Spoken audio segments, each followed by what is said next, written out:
One of the cultural attires we used to have as Igbo people was the leopard teeth necklace.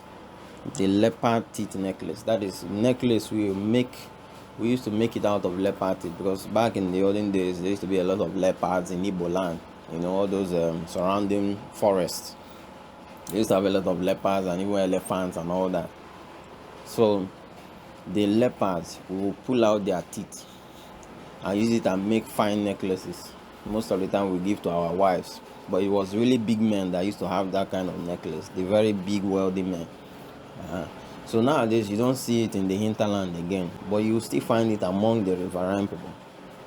The riverine Igbo people still wear it. If you go to Calabari and some other riverine communities, you see them. Some of their chiefs still wear it today, like you can see in the picture. So this is just one of our older history that we have forgotten about. Bamaka.